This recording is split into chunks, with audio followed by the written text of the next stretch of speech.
how do you make money off your low-budget independent film here in 2022? Today I'm going to go over 3 ways that you probably haven't thought of on how to make some additional cash off your movie you made fast. What do you think of that intro? Hi, Ridge here, and here at Simplified Filming, we're helping filmmakers like you make movies that make money without connections to Hollywood, without film school, and even if you don't have the money right now. And right now, I'm offering a free 1-hour pre-production strategy call to try and take the guesswork out of what you need to do next to get the ball rolling on your film. The link's in the description. Make sure you claim your space because I'm not offering this to everyone and for very long. So claim your space by clicking that link below, book your pre-production strategy call, and we'll get the ball rolling on your movie. So let's jump into it. The 3 additional ways that you can make money as a low-budget independent filmmaker. Revenue 1 is going to be a documentary. Say what? What you want to do is you want to make a documentary about the subject that you're talking about that's in your film. Now what's going to happen is the documentary is going to promote your movie and the movie is going to promote your documentary. Some people may not want to watch a movie about, I don't know, a psychopath, but if they're interested in like true crime, then making a documentary about psychopathy and how people get so demented may interest them. So let's break it down step by step. First, revenue 1. You want to establish what your movie is about. Now, it may be something like dealing with death, divorce, psychopathy, prayer, drug use. I mean, just be creative. Find out what your movie's really about. What's the message? What's the detail? Even if it's something as silly as a sci-fi movie, make a documentary about the pseudoscience that it's based on. Then you want to write about 5 to 7 questions that the documentary is asking. For example, if it's about drug use, you would ask, what do you think about drug use? Has drug use affected you in your life? What do you think the government should do better? If you could eliminate drugs, how would you do it? You want to be creative, ask very open-ended questions, not questions that can be answered with yes or no, but ask very open-ended questions to get your talent or the people that you'll be interviewing to expound upon and tell stories. Once you have these 5 to 7 questions, you want to interview your cast and crew. So just like you would do interviewing for behind the scenes, you ask them these 5 to 7 questions. This is going to serve you well in order to try and get a broad talent for your documentary. So it isn't just one person being interviewed, but it's a vast majority of people. And then the next thing you want to do is slap the like button for the YouTube algorithm. Then definitely find an expert in those fields. So whatever your subject is about, try to find some experts in it. This goes more along the lines of like if it's about psychopathy or dealing with death or prayer, you could find some pastors. You want to find experts who are authorities in that field, send them emails, beg them to interview them, just be creative, try to find anybody who's kind of an expert in that field and reach out to them and find out if they want to do an interview. And a Zoom interview is perfectly okay to do that. So there you go, no excuses. I'm not mocking them, Ryan, just leave me alone, let me finish. And a little tip on editing, you want to edit all your questions first. So you're going to present the documentary in such a way that you're either doing the narration, like asking the questions, or maybe text on a screen will ask the questions, or maybe you just jump into the answers that your talent is giving you. Either way, you want to organize them in such a way that you have all your footage organized by the questions that you asked. So that way you go through and you find the talents that's giving the best answers and telling the best stories, and you organize them into chunks to make your documentary flow better. And as soon as all those questions are lined out and it's good, then you add the B-roll. One little tip when you're interviewing people, get a bunch of B-roll of the people working in their field.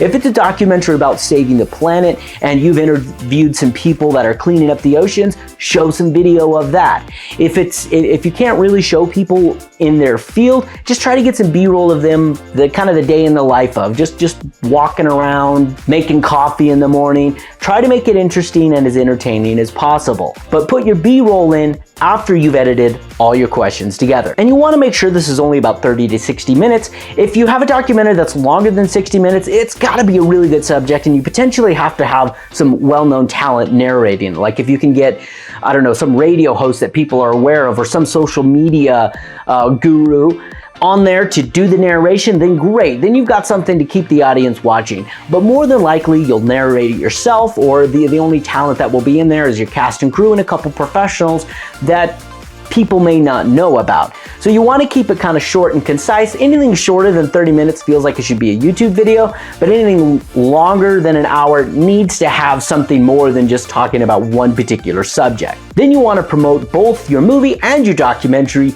to your target audience. And this is going to look something like you already have your target audience, and so you start promoting it on your homepage, which you've created, which should be a website or a Facebook page that's promoting your movie. You're going to create a lot of buzz about your documentary to that target audience that's following you on social media. I'm going to link to a video right here that's going to talk to you about how to get that target audience. And last but not least, I'm going to go ahead and plug the Documentary Blueprint. The Documentary Blueprint is one of the courses that I'm most proud of. It actually takes you step by step on how to create a documentary in a very simple and easy to understand. It takes all the guesswork out of it, making it a very simple process so you can make a very high quality documentary that keeps people entertained and captures them and draws them into not only a documentary, but your movie. And so jumping into revenue stream 2. And then revenue 2 is you make some awesome swag. You have to do that again. What? No, you can bleep it out. I don't get paid. I don't care that you don't make any money. The first question you want to ask is what products can you actually make and promote? So let's go through a couple of them. T-shirts. T-shirts are an excellent way to promote your movie, especially if you have a really cool, catchy logo, or it's really significant to something, like bringing awareness to something. Like, for example, I use the documentary all the time, Plastic Oceans.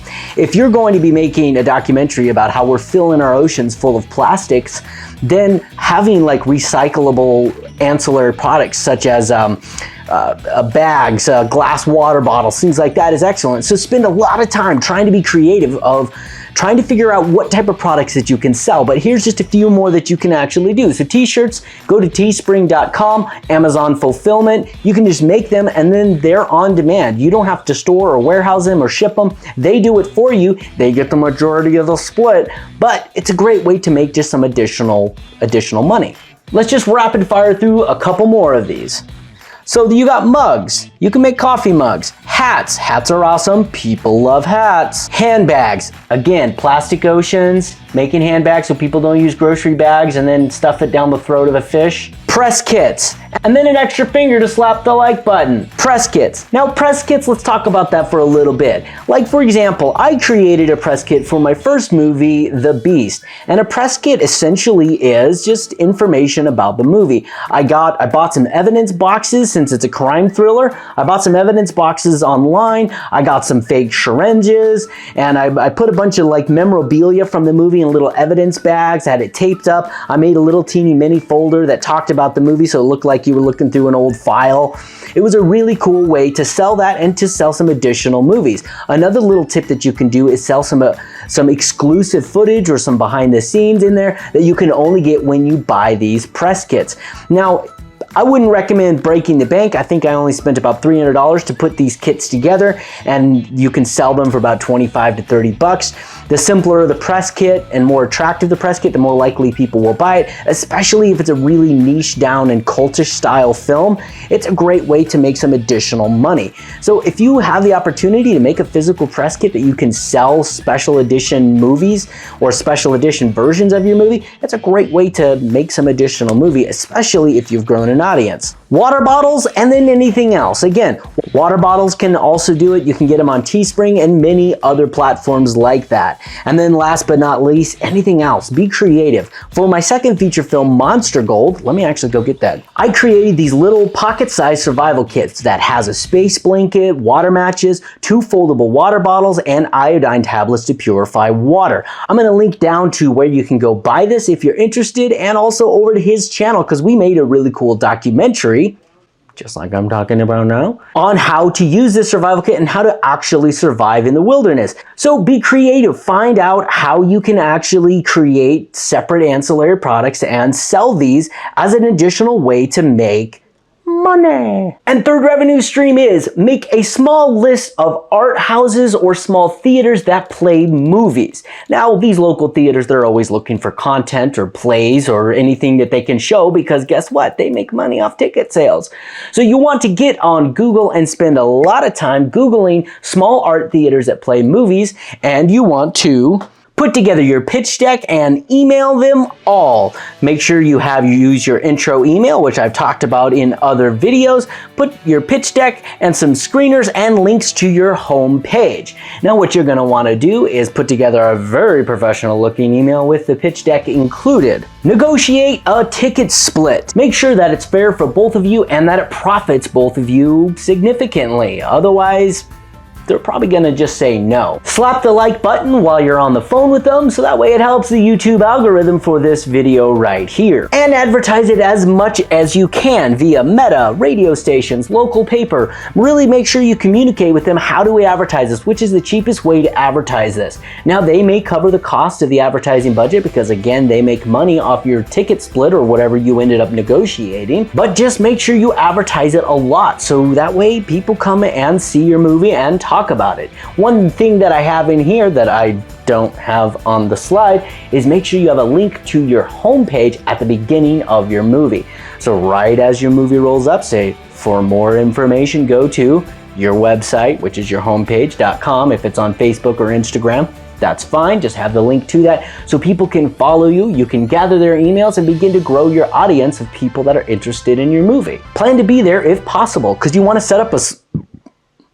Can you edit that out? I just burped. Plan to be there if possible because you want to set up a small table where you can sell your ancillary products. For my first feature film, The Beast, when I first debuted at the Big Fork Independent Film Festival, I set up a small table of just, at the time it was DVDs. I didn't even have the press kits. I spent over $300 on printing the DVDs and I had almost made my money back on just that one showing by selling additional DVDs at 10 bucks a piece. And if you can't attend, what you want to do is get all those ancillary products, put it in a box and mail it to them. Make sure you print an additional return label so that way whatever doesn't sell they can put back in the box, slap on the return label and send it back to you. We have to remember as filmmakers that this is a business. This takes work.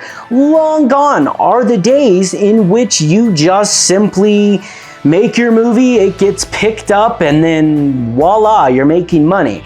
No, we have to think like entrepreneurs and we have to put in the work if we want to make money back on our movies. So for more help on this or any questions you may have, jump on a call with me, a pre-production strategy call. We'll talk about your movie and we'll talk about if you're a good fit for the Simplified Filming Academy, which is a full online school. Also consider joining our Facebook group of movie makers that are just like you. Now here's a link to that video that I was talking about on growing an audience. I think you'll find this one also very attractive. It's covering up my face. And in the meantime, always be creating.